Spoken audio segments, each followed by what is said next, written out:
ನನ್ನನ್ನು ನಾನು ಸ್ಟ್ರಾಂಗ್ ಅಂತ ಹೇಳಿ ಹೇಳ್ಕೊಳ್ಳೋದ್ರಲ್ಲಿ ನನಗೇನು ತಪ್ಪಂತ ಅನ್ಸಂಗೇ ಇಲ್ಲ. ರೀಸನ್ ಕೊಟ್ಟರೆ ಕರೆಕ್ಟಾಗಿರೋ ರೀಸನ್ ಕೊಡಿ ಅಂತ ಹೇಳಿ ತನಿಷ್ ಅವ್ರಿಗೆ ಹೇಳಿದಾರ ಕಾರ್ತಿಕ್ ಅವರು. ಯಾಕಂತ ಹೇಳ್ತೀನಿ.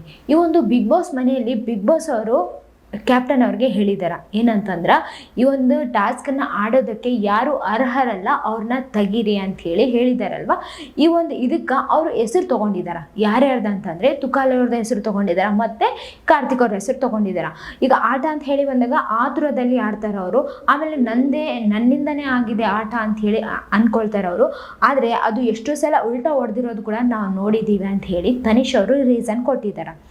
ಇಲ್ಲಿ ನಮ್ರತಾ ಅವರು ಅಡ್ಡ ಬಂದಾರ ಅಂತಲೇ ಹೇಳ್ಬೋದು, ಅಂದರೆ ನಡಬಾರ್ಕ ಬಂದಾರ ಅಂತಲೇ ಹೇಳ್ಬೋದು. ಅವ್ರು ಏನು ಹೇಳಿದ್ದಾರೆ ಅಂದರೆ, ಈಗ ತಾಳ್ಮೆ ಅಂತ ಹೇಳಿದ್ರಲ್ವ ನೀವು, ಆ ಒಂದು ತಾಳ್ಮೆ ನಿಮ್ಮ ಹತ್ರನೇ ಇಲ್ಲ. ತಾಳ್ಮೆ ಇಲ್ಲ ಅಂತ ಹೇಳಿ ಅವ್ರನ್ನ ಆಟದಿಂದ ಹೊರಗೆ ತೆಗೆದ್ರಿ, ನಿಮ್ಮ ಹತ್ರನೇ ಆ ಒಂದು ತಾಳ್ಮೆ ಇಲ್ಲ, ಹೆಂಗೆ ತೆಗೆದ್ರಿ ಅನ್ನೋ ಒಂದು ಮಾತನ್ನು ಆಡಿದ್ದಾರೆ ಇಲ್ಲಿ ನಮ್ರತಾ ಅವರು.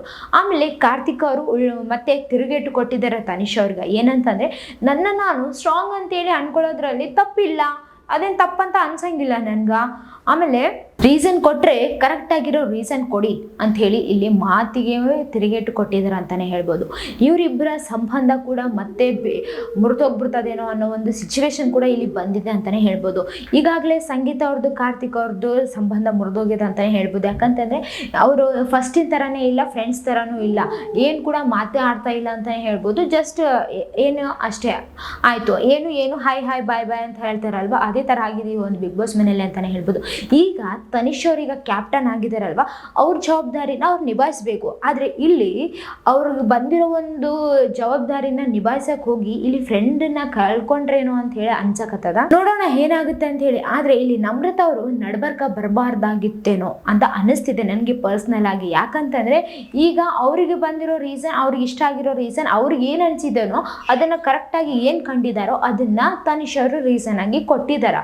ಇಲ್ಲಿ ಏನೇ ಇದ್ರು ಕಾರ್ತಿಕ್ ಅವ್ರು ಹೇಳ್ತಾರೆ, ಆದರೆ ಇಲ್ಲಿ ನಮ್ರತಾ ಅವರೇ ಮಾತಾಡಿದಾರಲ್ವ, ಹಾಗಾಗಿ ನಮ್ರತಾ ಅವರು ಕರೆಕ್ಟಾಗಿ ಮಾತಾಡ್ತಾರೆ, ನನ್ನ ಸಪೋರ್ಟ್ ಆಗಿ ಮಾತಾಡ್ತಾರೆ ಅನ್ನೋ ಒಂದು ಫೀಲ್ ಬಂದರೆ ಈಗ ಕಾರ್ತಿಕ್ ಅವ್ರಿಗೆ ಆಯಿತು, ಇಲ್ಲ ನಾನು ಕರೆಕ್ಟೇ ಇದ್ದೀನಿ ಅಂತ ಹೇಳಿ ಅವ್ರು ಅಂತಿದಾರ, ಇಲ್ಲ ಅಂತ ಹೇಳಿ ತಪ್ಪಿದಾರ ಅಂತ ಹೇಳಿ ಹೇಳ್ತಿಲ್ಲ. ಅವ್ರವ್ರ ಸ್ಟ್ರಾಂಗ್ ಆಗಿ ತೋರಿಸ್ಕೊಳ್ಳೋದಾಗ್ಲಿ ಹೇಳ್ಕೊಳ್ಳೋದಾಗ್ಲಿ ಅದರಲ್ಲಿ ಯಾವುದೇ ತಪ್ಪಿಲ್ಲ ಅಂತಲೇ ಹೇಳ್ಬೋದು, ಅದೇ ಕರೆಕ್ಟ್.